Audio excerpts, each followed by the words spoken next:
Shalom, selamat pagi anak-anak. Sebelum kita memulai pembelajaran kita hari ini, mari kita berdoa menurut agama dan kepercayaan kita masing-masing. Berdoa mulai.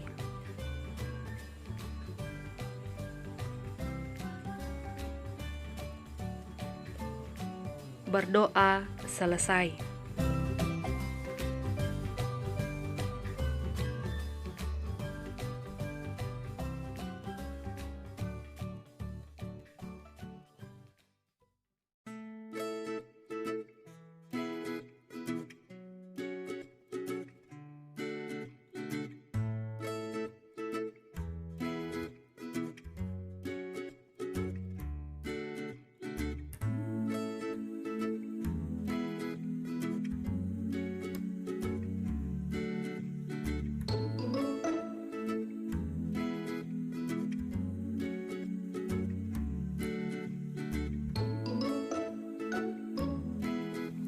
Nah, anak-anak, mengapa saat berolahraga seperti sepak bola dan basket, tubuh berkeringat? Saat berolahraga terjadi proses pembakaran di dalam tubuh atau metabolisme. Melalui proses metabolisme, zat makanan diubah menjadi energi sehingga kita dapat melakukan aktivitas olahraga. Pada saat proses metabolisme tersebut berlangsung, tubuh akan menghasilkan panas, sehingga suhu tubuh meningkat. Akibatnya, tubuh akan lebih banyak mengeluarkan keringat. Penguapan keringat melalui permukaan kulit dapat mendinginkan tubuh, sehingga suhu tubuh akan kembali normal. Nah, bagaimana dengan olahraga di air seperti berenang? Seperti kita ketahui bahwa air memiliki suhu yang dingin sehingga tubuh kita tidak terasa panas saat berenang. Selanjutnya, apakah tubuh kita juga mengeluarkan keringat saat berenang? Apakah pengeluaran keringat hanya berfungsi untuk mendinginkan suhu tubuh? Nah, anak-anak, sebenarnya zat-zat apa saja yang terkandung dalam keringat? Kemudian, mengapa berkeringat saat sangat penting untuk menjaga kesehatan tubuh? Nah, untuk mengetahui jawabannya, maka simaklah materi dalam bab ini.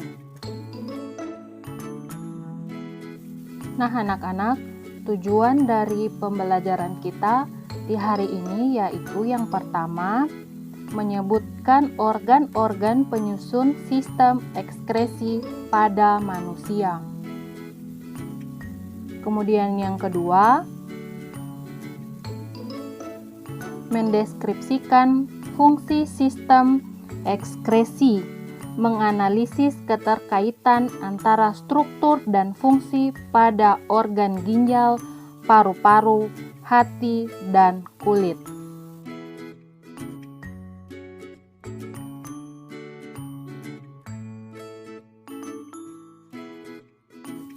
Nah, yang pertama, struktur dan fungsi organ ekskresi pada manusia. Setiap makhluk hidup melakukan proses metabolisme untuk menghasilkan energi. Energi tersebut digunakan untuk melakukan berbagai aktivitas seperti makan, bekerja, dan berolahraga. Selain menghasilkan energi, metabolisme juga menghasilkan residu atau zat sisa. Nah, zat-zat sisa tersebut akan dikeluarkan dari dalam tubuh melalui sistem ekskresi.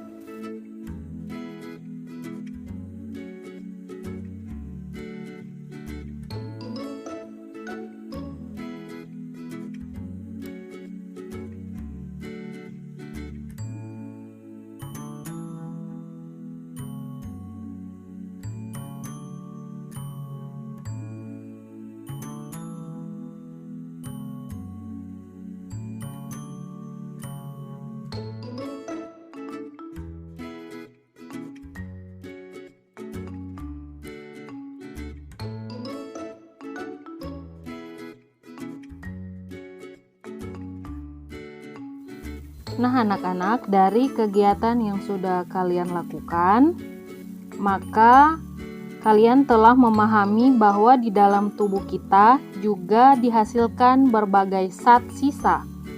Zat-zat sisa tersebut akan dikeluarkan melalui sistem ekskresi. Ekskresi adalah proses mengeluarkan sisa metabolisme yang tidak berguna bagi tubuh oleh alat-alat ekskresi. Nah, selanjutnya, bagaimana proses pengeluaran zat-zat sisa tersebut dari dalam tubuh?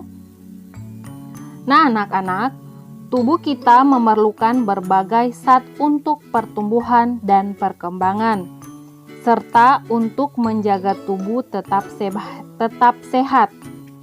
Pemasukan zat-zat ke dalam tubuh perlu diimbangi dengan suatu pengaturan pengeluaran zat-zat yang sudah tidak diperlukan tubuh.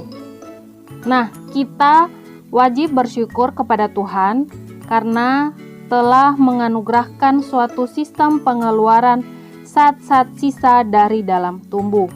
Nah, perhatikan gambar berikut di mana kita mengetahui proses pembentukan zat sisa dan organ yang berperan mengeluarkan zat sisa tersebut.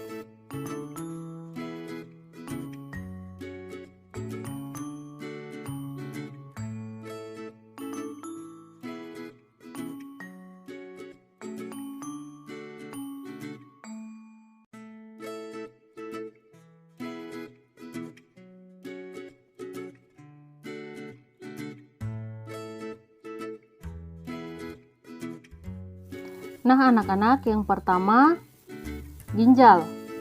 Manusia memiliki sepasang ginjal berwarna merah. Ginjal tersebut seperti biji kacang merah dengan ukuran panjang sekitar 10 cm. Ginjal terletak di rongga perut, di sebelah kiri dan kanan ruas-ruas tulang pinggang. Kedudukan ginjal sebelah kiri lebih tinggi dari ginjal sebelah kanan. Hal ini karena di atas ginjal sebelah kanan terdapat hati yang berukuran besar.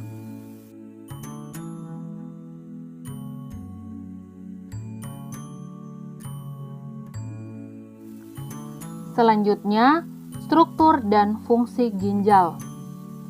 Pada ginjal terdapat nefron. Nefron merupakan unit fungsional dan struktural terkecil dalam sistem ekskresi pada ginjal. Nefron terdiri atas pembuluh arteri, glomerulus, pembuluh kapiler, kapsula Bowman, tubulus contortus proximal, lengkung Henle, tubulus contortus distal, dan saluran pengumpul. Pada bagian nefron inilah berlangsung proses penyaringan darah. Nah, bagaimana struktur ginjal? Berdasarkan gambar dapat diketahui bahwa ginjal terdiri atas bagian yang pertama yaitu kapsul, merupakan selaput tipis yang menyelubungi ginjal. Kemudian yang kedua, korteks atau kulit ginjal, merupakan lapisan bagian luar dari ginjal. Pada bagian korteks terdapat jutaan badan Malpighi dan tubulus atau saluran. Badan Malpighi terdiri atas glomerulus yang diselubungi kapsul Bowman. Tubulus terbagi menjadi tubulus contortus proximal, tubulus contortus distal, dan tubulus collectivus.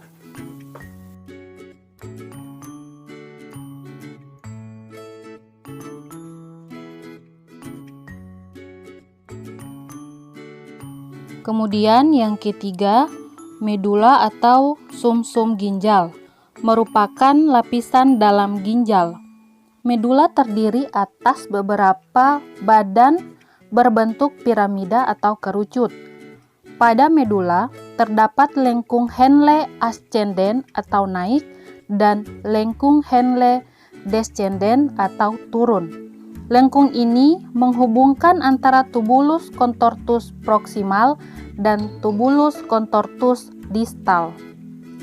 Yang keempat yaitu rongga ginjal, merupakan tempat penampungan urin. Selanjutnya, urin tersebut dialirkan ke ureter. Jadi, rongga ginjal menjadi tempat berbuarannya tubulus.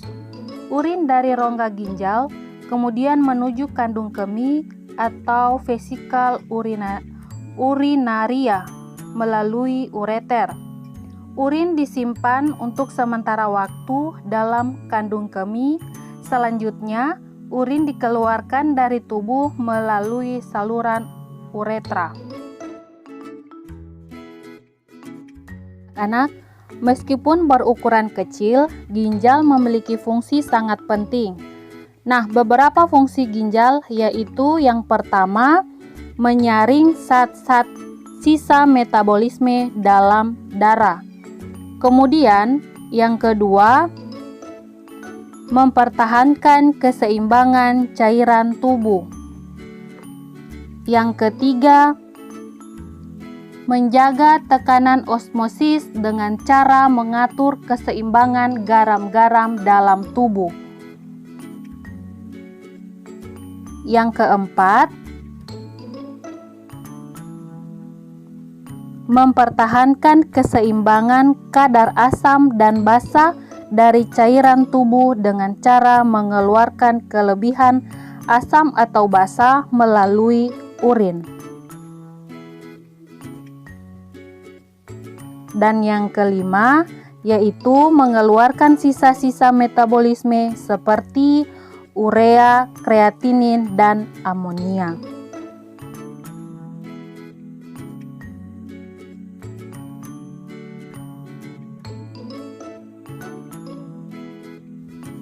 Selanjutnya, proses pembentukan urin pada sistem ekskresi manusia. Yang pertama, filtrasi atau penyaringan. Darah dari aorta melalui arteri aferen ginjal melalui badan Malpighi.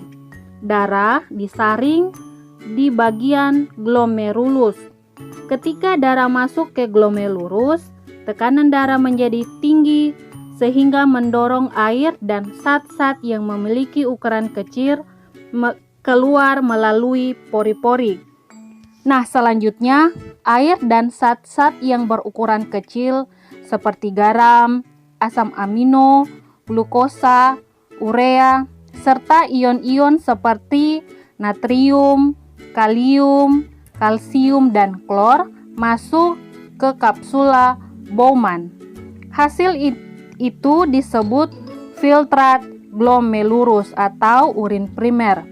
Adapun zat yang bermolekul besar seperti protein dan sel darah tetap berada di pembuluh darah. Yang kedua, reabsorpsi atau penyerapan kembali. Dari kapsul Bowman, urin primer menuju tubulus contortus proximal. Dalam perjalanannya, terjadi reabsorpsi zat-zat yang masih berguna bagi tubuh, seperti glukosa, garam, air, asam amino, dan ion kalium. Adapun urea hanya sedikit yang diserap kembali.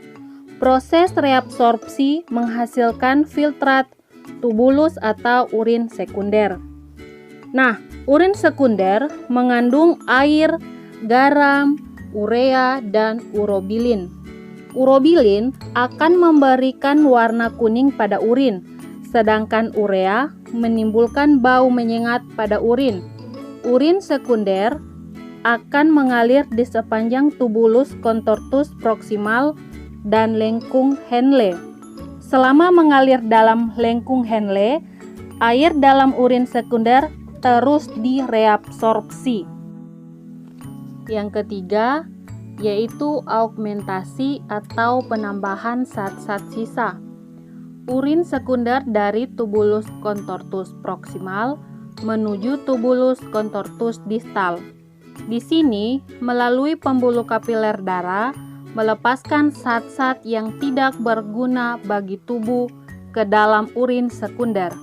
Selanjutnya, terbentuklah urin sesungguhnya.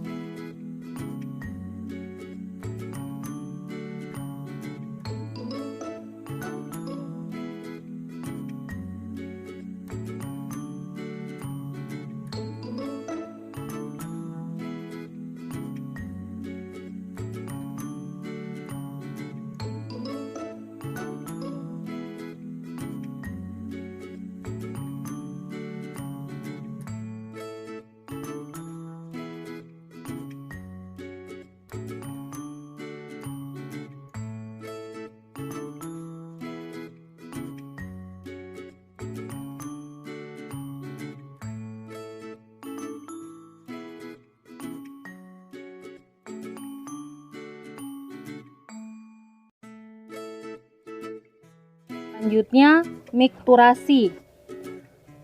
Mikturasi adalah proses pengeluaran urin dari dalam tubuh jika dalam kandung kemih tersimpan sekitar 200 sampai 300 ml urin, maka akan timbul refleks rasa ingin buang air kecil. Proses mikturasi ini dimulai dari ginjal ureter, kandung kemih, dan terakhir uretra. Nah, selanjutnya komposisi urin dalam kondisi normal yaitu sebagai berikut. Yang pertama, air kurang lebih 95%. Kemudian yang kedua, urea, asam urat, dan amonia merupakan sisa pembongkaran protein. Yang ketiga,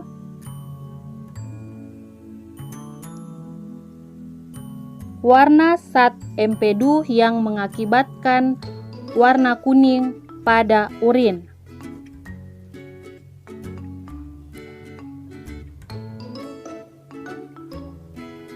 Yang keempat, bermacam-macam garam, terutama garam dapur atau NaCl. Kemudian yang kelima, beberapa zat yang bersifat racun.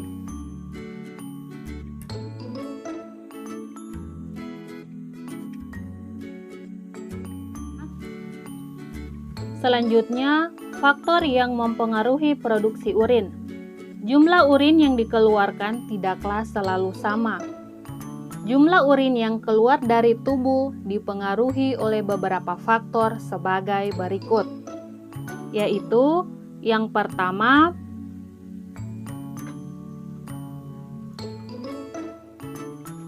volume air yang diminum. Semakin banyak volume air yang diminum, maka volume urin yang dikeluarkan juga semakin banyak. Kemudian yang kedua, banyaknya garam yang harus dikeluarkan dari darah agar tekanan osmosisnya tetap. Kadar garam yang tinggi dalam darah menyebabkan ginjal memproduksi garam mineral yang lebih banyak, sehingga produksi urin meningkat. Yang ketiga, pengaruh hormon antidiuretik atau ADH atau hormon vasopresin, yaitu hormon yang mengatur kadar air dalam darah. Jika sekresi ADH meningkat, terjadi peningkatan permeabilitas sel terhadap air dan permeabilitas saluran pengumpul. Kemudian yang keempat,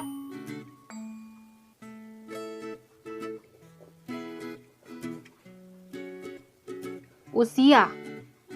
Anak balita lebih sering mengeluarkan urin daripada orang dewasa.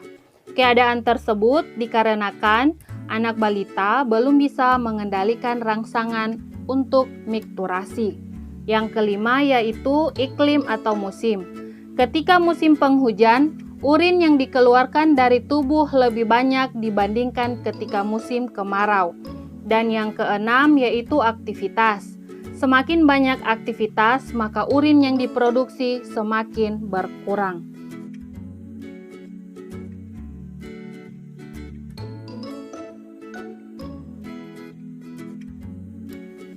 Selanjutnya, warna urin. Urin orang sehat berwarna kuning pucat atau transparan. Urin dapat digunakan untuk mengendalikan kondisi kesehatan seseorang. Nah, yang pertama, transparan dan jernih. Warna transparan dan jernih pada urin menunjukkan terlalu banyak minum air. Oleh karena itu, perlu untuk mengurangi konsumsi air. Kemudian, yang kedua, kuning tua. Warna kuning tua masih menunjukkan urin yang normal. Namun, warna kuning tua mengindikasikan tubuh hampir mengalami dehidrasi. Oleh karena itu, jika urin berwarna kuning tua, sebaiknya segera minum air untuk mencegah dehidrasi. Yang ketiga, warna madu. Urin yang berwarna seperti madu menunjukkan bahwa tubuh mengalami dehidrasi.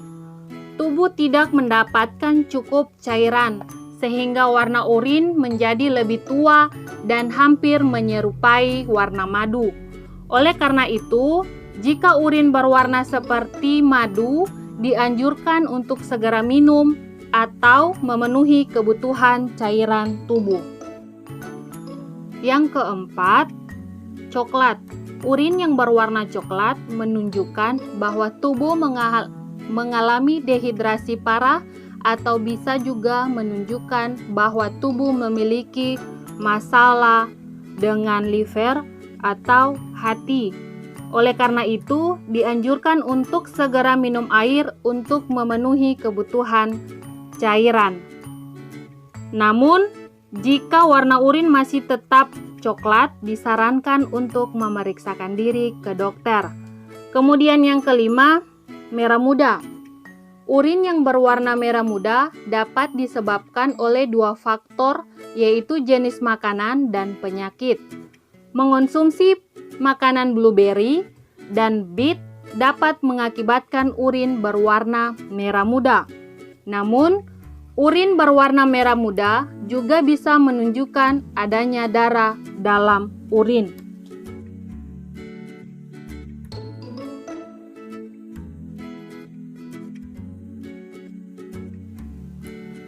Selanjutnya, yang keenam, orange.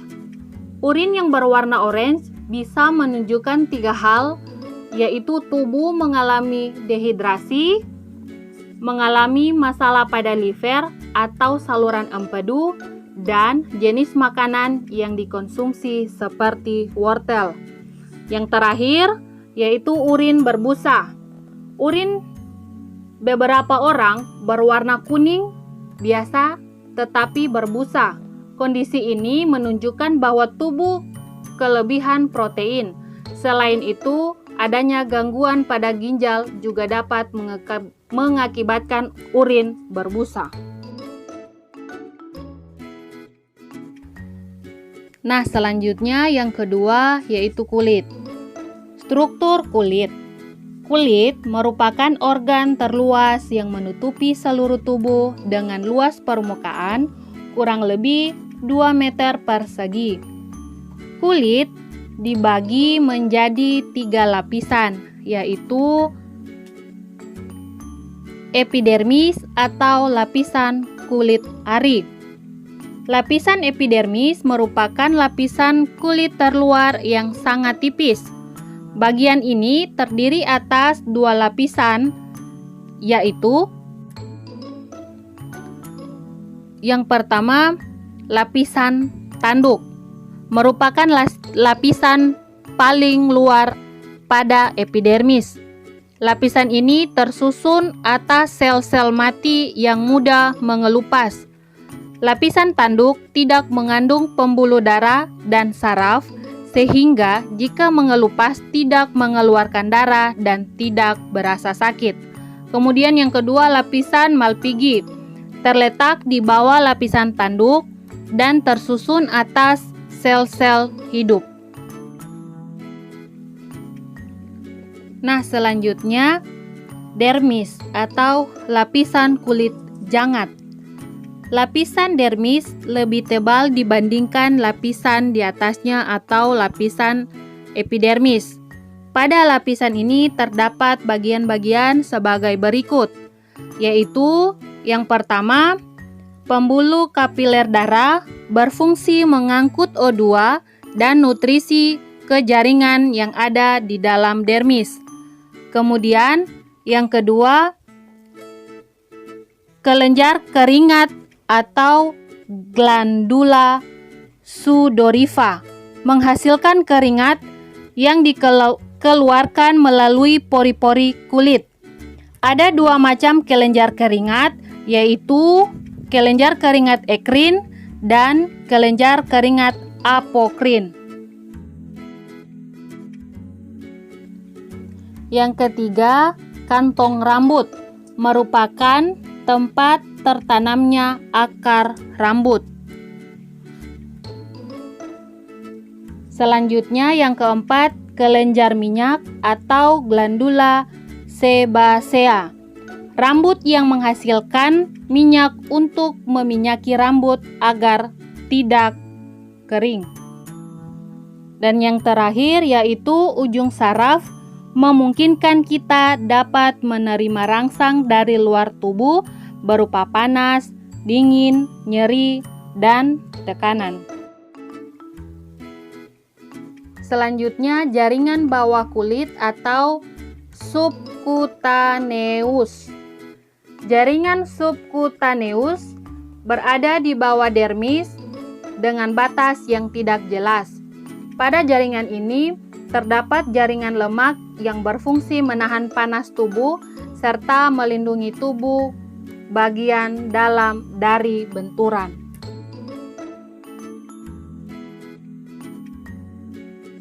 Selanjutnya, fungsi kulit. Hampir seluruh permukaan tubuh diselubungi kulit. Oleh karena itu, kulit memiliki fungsi penting bagi tubuh. Kulit mempunyai fungsi sebagai berikut. Yang pertama, alat pengeluaran keringat. Kulit berfungsi sebagai alat ekskresi karena memiliki kelenjar keringat yang terletak di lapisan dermis.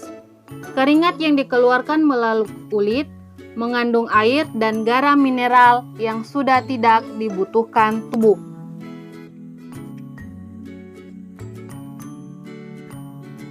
Yang kedua, yaitu pengatur suhu tubuh. Ketika banyak beraktivitas, metabolisme tubuh meningkat, sehingga menaikkan suhu tubuh dan menghasilkan keringat. Keringat yang dikeluarkan melalui pori-pori, selain membuang kelebihan air dan garam mineral, juga berguna melembabkan kulit dan mempertahankan suhu tubuh agar tetap stabil. Kemudian, yang ketiga, tempat pembentukan vitamin D dari provitamin D dengan bantuan sinar matahari.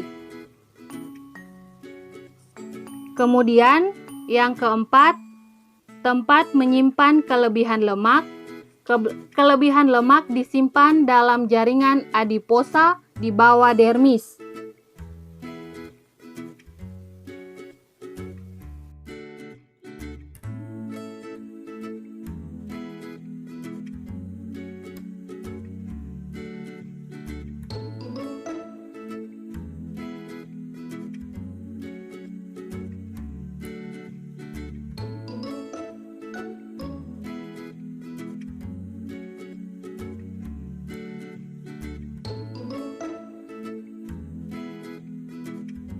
Nah, selanjutnya paru-paru.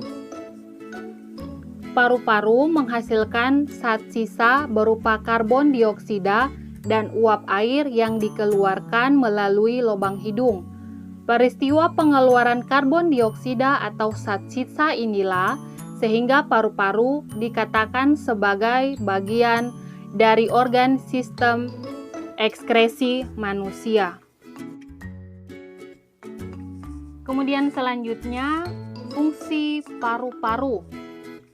Fungsi utama paru-paru adalah sebagai tempat pertukaran gas CO2 dan O2. CO2 dikeluarkan melalui paru-paru. Inilah peran penting dari paru-paru sebagai organ ekskresi, yaitu mengeluarkan CO2 atau karbon dioksida. Nah, yang terakhir yaitu hati. Selanjutnya, struktur dan fungsi hati.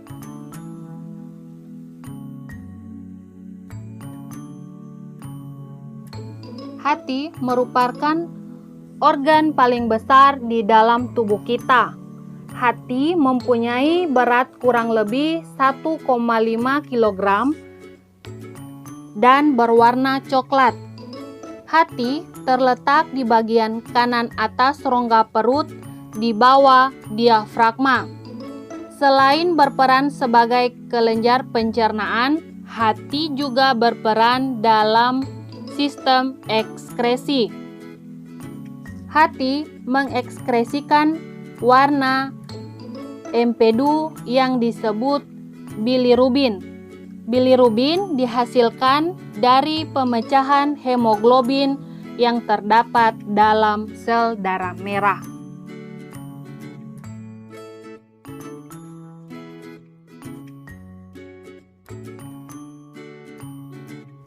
Kemudian fungsi hati.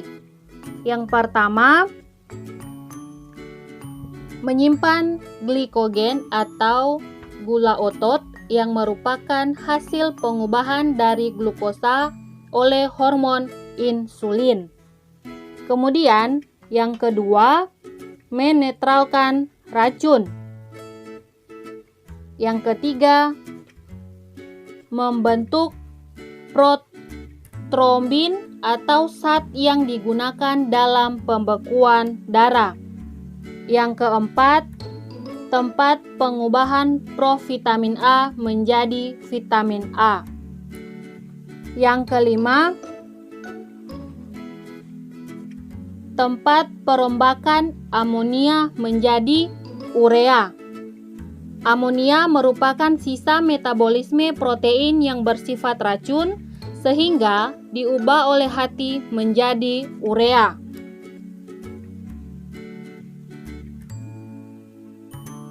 Yang keenam,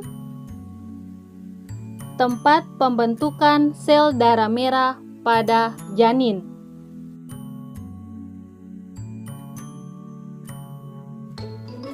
Yang ketujuh, sebagai organ ekskresi yang bertugas merombak eritrosit atau sel darah merah.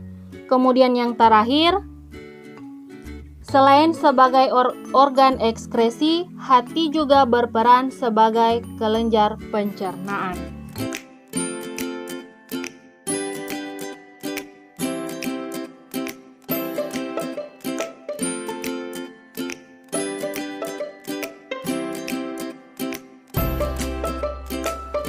Nah, anak-anak, sekian video pembelajaran kita di hari ini.